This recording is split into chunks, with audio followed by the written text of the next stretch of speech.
So imagine you need to charge now hundreds of vehicles in the location. How do you control all these vehicles so that they all get to the right place and don't block each other, and it's all very efficient? That's one example of where you're fairly swarmed. It's your own warehouse, right, or a garage, where this comes up. And then down the line, potentially, there's opportunities to improve traffic flow for everyone, but that's still maybe in the future.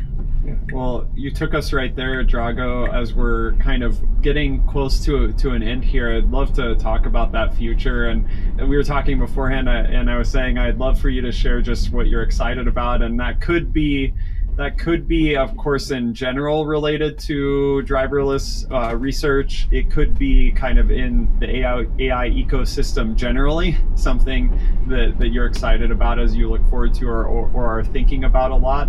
Does anything stand out so that we can ask you about it? Hopefully not in 5 years from now, but maybe the next time you're on in less than 5 years, we can ask you about it. Sounds good. Well, I'm around, so I could come probably faster than in 5 years' time. Yeah, in a Waymo. Yeah. Potentially, yes. Yeah. I think maybe let's go in a couple areas. First, maybe as to parallel this chat we had earlier, maybe first about the product and then a bit about the AI. I think in terms of the product, I'm excited. In a way, with the safety studies we've shown, these are significant improvements over the baseline. And I think we've shown it already at scale with some starts to become fairly good confidence or some statistical significance at this point. And maybe your listeners, I'm not sure they understand, but even just on the US roads alone, I'm not talking world roads, US roads, 40,000 people die every year from accidents. That's a lot. And I think these gains are starting to become somewhat meaningful. So it starts becoming thinking, hey, maybe we have a mandate to expand. We should be expanding. It will save people's lives, right? And you think about it, and then the question is, how can I contribute to expanding? I mean, ignore all of course, I believe it's a great service. A lot of people love it for a lot of good reasons. We could potentially go into some reasons people found why they love it, right? But I think even just from the mandate, okay, it's helping in a meaningful way. And I think being out there can make quite a dent against some of these numbers. And so, yes, I would love it to expand more. Now, we're doing that. I think to me, then the question is, what can I do to contribute to it, right? And I think one of the most scalable solutions to tackling dozens of new cities and, conditions and countries is machine learning and AI, right? And so now, for me, what I'm excited about is harness all the positive latest trends. I think for me, more directly first into the Waymo Foundation model work we're doing, where we can directly experiment and deploy them, and then try to push more and more of them to contribute similar benefits and to the main production systems, which is the onboard driver and the simulator, right? So that's what I think about. Now, more specifically, if you want to go into AI techniques, I think this question of, okay, how do I endow vision language models with more modalities, right, is a fascinating one. We actually have some good results already.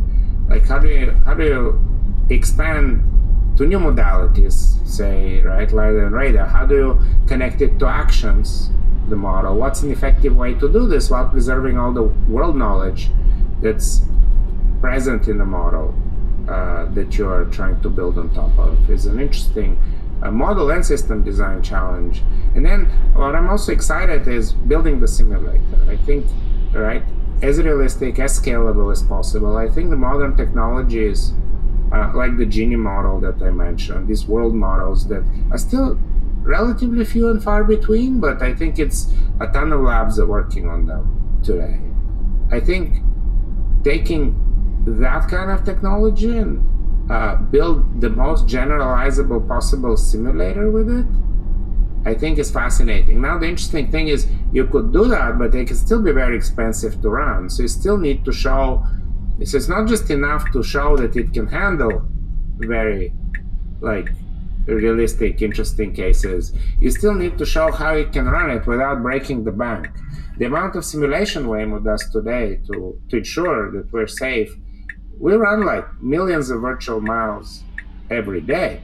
That's a lot of things to simulate potentially with so many sensors on board and so on. So there's some very interesting question in that space. How do we get the maximum possible simulator realism, and how do we get the maximum possible scalable simulator? And there's a very interesting mix of technologies getting involved with it.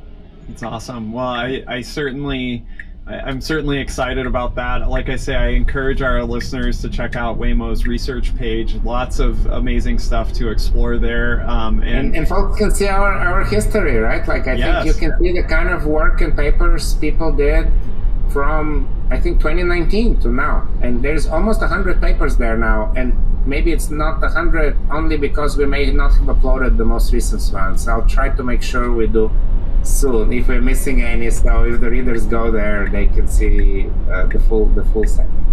That sounds great. Well, thank you for joining us again, Drago. It was a real pleasure to have you on the show again. And let's not make it 5 years next time. We'll try to get you on and hear the update sooner than that for sure. Don't be a stranger. Thank you, guys. Tesla, what the fuck were you doing there? It was awful.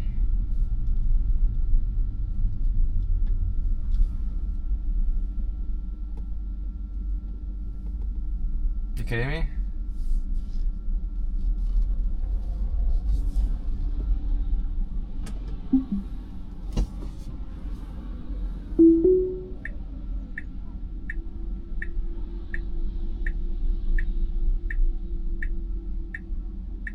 Mm-hmm.